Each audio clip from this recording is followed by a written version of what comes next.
विद्यार्थी मित्रांनो, कालचा आपल्या व्हिडिओमध्ये आपण किंवा कालच्या आपल्या लेक्चरमध्ये आपण BA प्रथम वर्ष सेमिस्टर पहिले आणि या BA सेमिस्टर पहिल्यामधील पेपर पहिला प्राचीन भारताचा इतिहास इसवी सन प्रारंभ ते 647 पर्यंत या कालखंडाचा विचार करता प्रकरण क्रमांक दुसरे म्हणजे 2 नंबरचं प्रकरण आणि हे प्रकरणाचं त्या नाव म्हणजे अश्मयुग आणि सिंधू संस्कृती. आता अश्मयुग आणि सिंधू संस्कृती या ज्या काही चॅप्टरचा प्रकरणाचा अभ्यास करत असताना सिंधू संस्कृतीमधील महत्त्वपूर्ण ठिकाण त्यालाच प्रमुख ठिकाण म्हणून ओळखले जातात.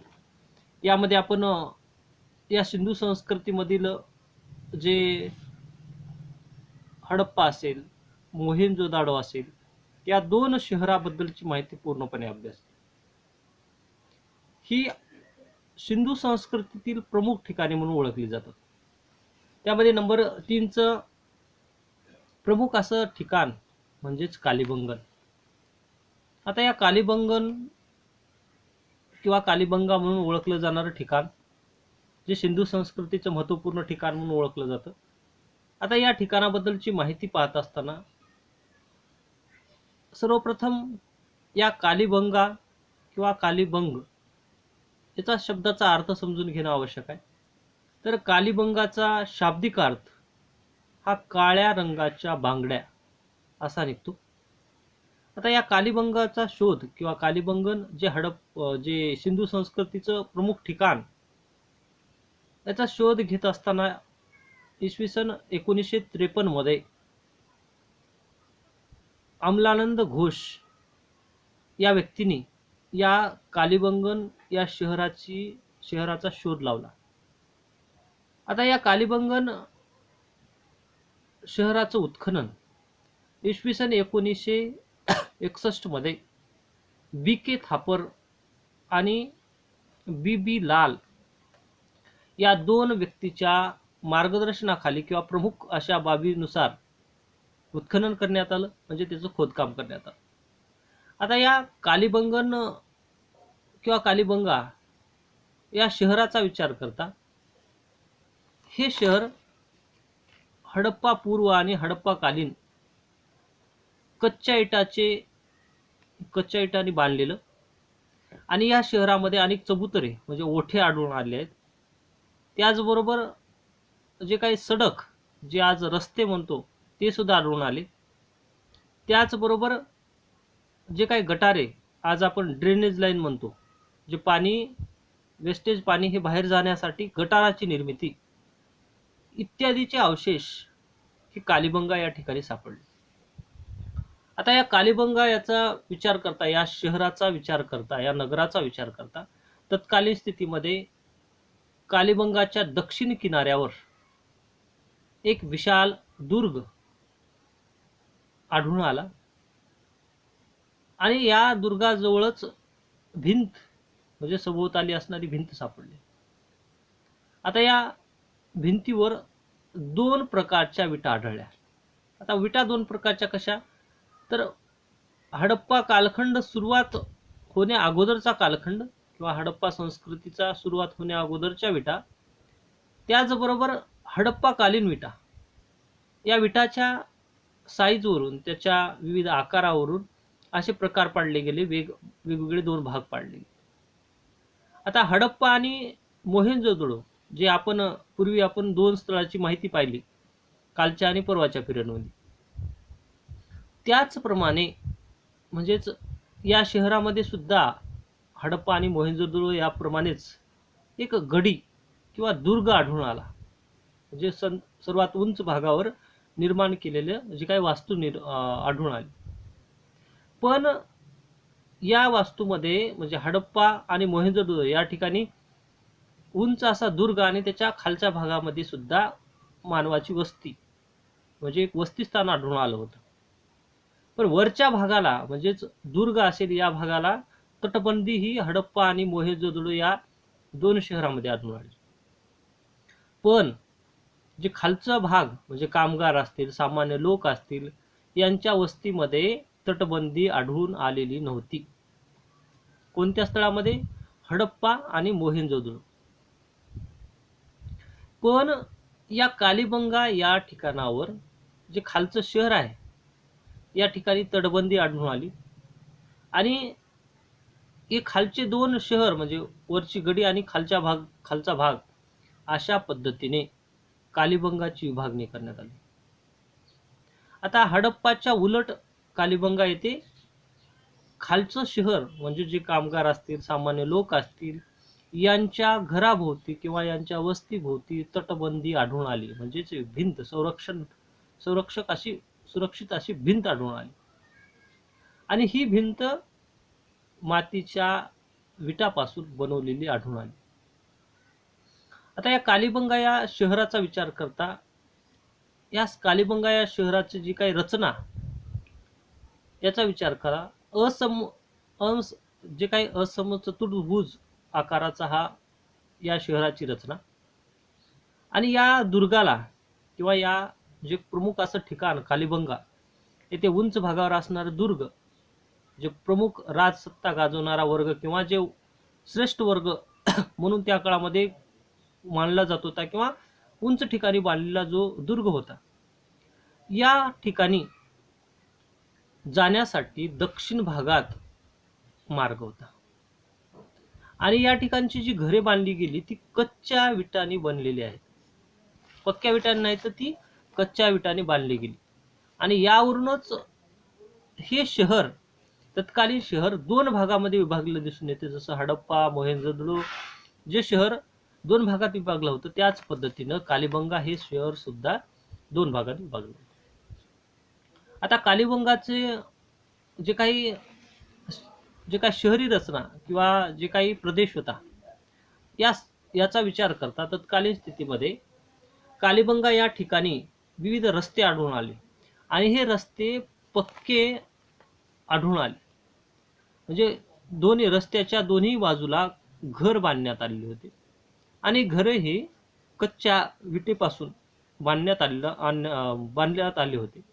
आता या विटाचा विचार करता काही विटा लहान आकाराच्या, काही मोठ्या आकाराच्या, अशा पद्धतीने या विटाची रचना होती किंवा साईज होता. आता कालीबंगात जे काही शहराची रचना आढळून आली त्यामध्ये सार्वजनिक नाली हे आढळून आलेली नाही.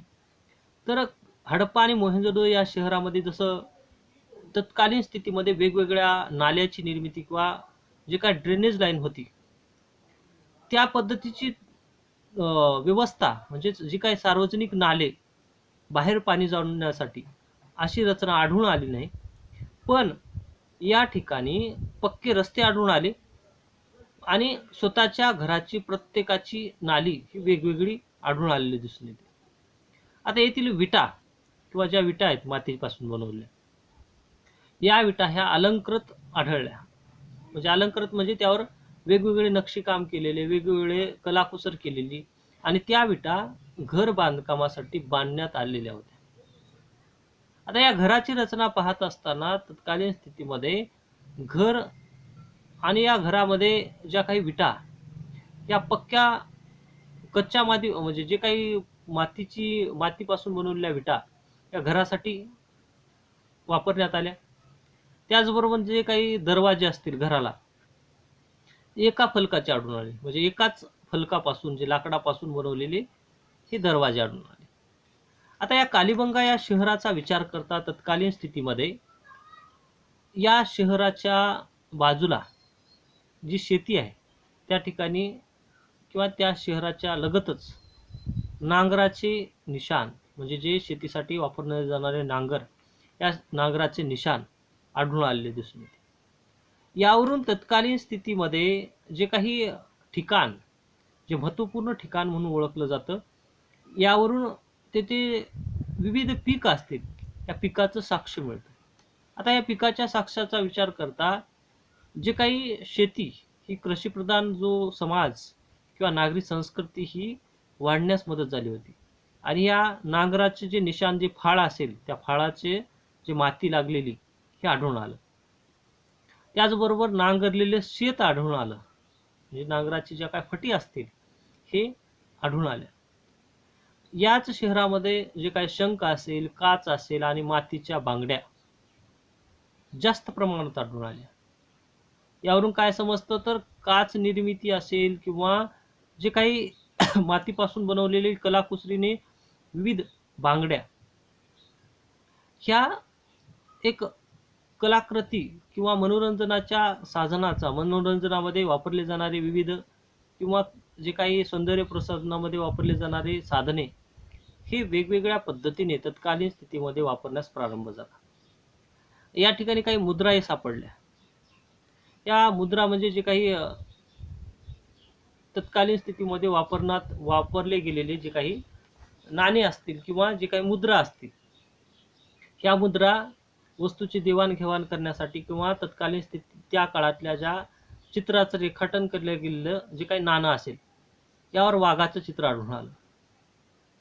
आता या कालीबंगा येथील महत्त्वपूर्ण बाबीचा विचार करता जी संस्कृती हडप्पाकालीन संस्कृती, त्यालाच अश्मयुग आणि सिंधू संस्कृतीमधील जो सिंधू संस्कृतीचा भाग, या काळामध्ये जी वैदिक संस्कृती, हिंदू धर्माबद्दलची माहिती किंवा हिंदू धर्मामधले असणारी पूजा अर्चा विधी, त्यामध्ये अग्निकुंड असेल आणि 7 वेदिका म्हणजे एक यज्ञ याग विधीची परंपरा तत्कालीन स्थितीमध्ये या शहरात आढळून आलेली दिसून येते.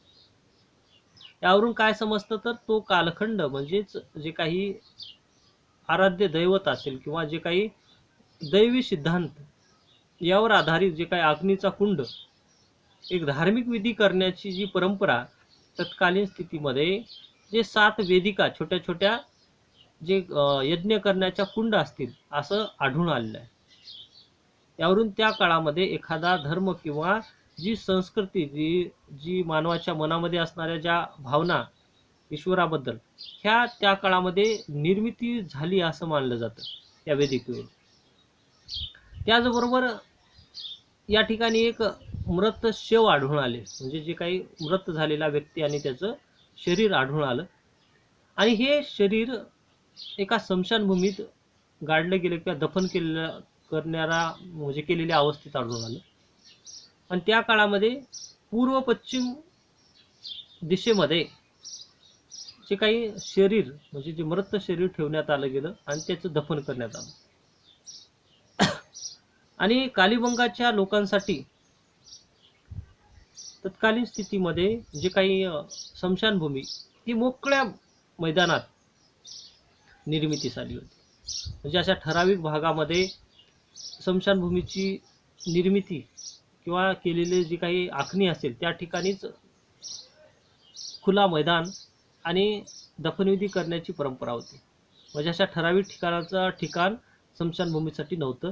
ते त्या तत्कालीन स्थितीमध्ये म्हणजेच कालीबंगन या ठिकाणच्या विविध बाबीवरून समजण्यास मदत होते. आता कालीबंगा या ज्या काही महत्त्वपूर्ण ठिकाणाबद्दलची माहिती पाहत असताना हे ठिकाण जी प्राचीन सिंधू संस्कृती आणि या सिंधू संस्कृतीच्या विविधांगी बाबीचा विचार करता तत्कालीन स्थितीमध्ये आढळणारे जे काही महत्त्वपूर्ण ठिकाण, त्यामध्ये कालीबंगा हे एक सिंधू संस्कृतीतील महत्त्वपूर्ण ठिकाण म्हणून ओळखलं जातं. आणि तेथील सापडलेल्या विविध अवशेष यावरून ते शहर एक महत्त्वपूर्ण आणि सिंधू संस्कृतीचं महत्त्वपूर्ण ठिकाण म्हणून ओळखण्यास प्रारंभ होते. तर कालीबंगन याप्रमाणेच ज्या काही सिंधू संस्कृतीतील प्रमुख ठिकाणापैकी 4थं ठिकाण आहे ते म्हणजे लोथल. आतापर्यंत आपण 3 स्थळाची माहिती पाहिली, हडप्पा, मोहेंजोदडो, हडप्पा आणि कालीबंगन. आता तिसरं स्थळ म्हणजेच लोथल. आता या लोथल शहराचा विचार करता इसवी सन 1957 मध्ये डॉक्टर एस.आर. राव यांनी या स्थळाचा शोध लावला. आता हे ठिकाण काठियावाड, अहमदाबाद जे गुजरातमध्ये आहे या ठिकाणी आढळून येतं. आणि या लोथल शहराचा विचार करता जे साबरमती भोगवा नदीच्या मध्ये खंबात नावाची जी खाडी आहे या खाडीजवळ हे लोथल हे शहर आढळतं. आता ह्या शहराला लघु हडप्पा, लघु मोहेंजोदाडो म्हणून ओळखले जाते. म्हणजेच हडप्पा आणि मोहेंजोदडो या दोन शहरासारखंच एक ठिकाण म्हणजे लोथल शहर. आता या लोथल शहराचा विचार करता येथील दुर्ग आणि शहर म्हणजे उंच भागावर असणारं ठिकाण आणि त्याच्यानंतर सामान्य लोकांचं एक वस्तीस्थान किंवा कामगाराचे वस्तीस्थान म्हणून ओळखलं जात होतं. हे एकाच भागामध्ये म्हणजे विभागलं गेलं नाही, तर सर्व शहर एकाच भिंतीने वेढलं गेलं.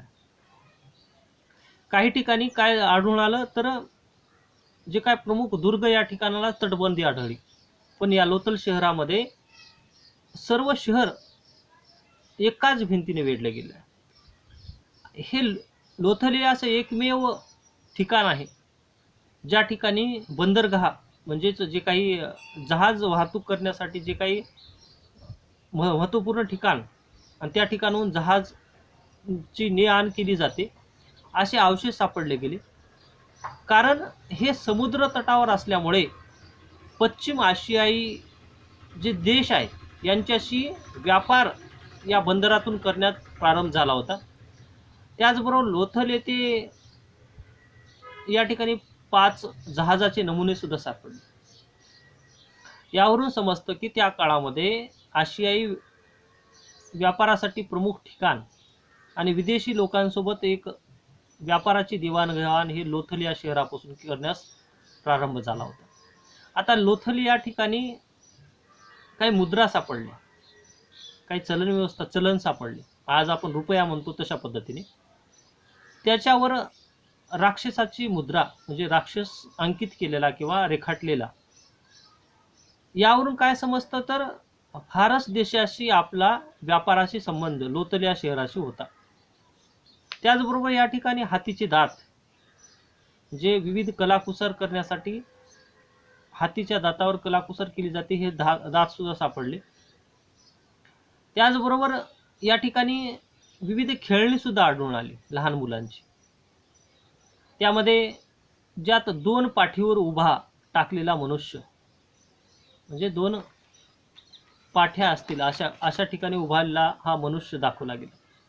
त्याचबरोबर या लोथल या ठिकाणी अग्निवेदिका म्हणजे यज्ञ याग विधी करण्याची जी परंपरा, ज्यात गोलाकार भागामध्ये जे बसण्यासाठी ठिकाण आणि सेंटरमध्ये किंवा मध्यभागी चौकोनी असा एक यज्ञ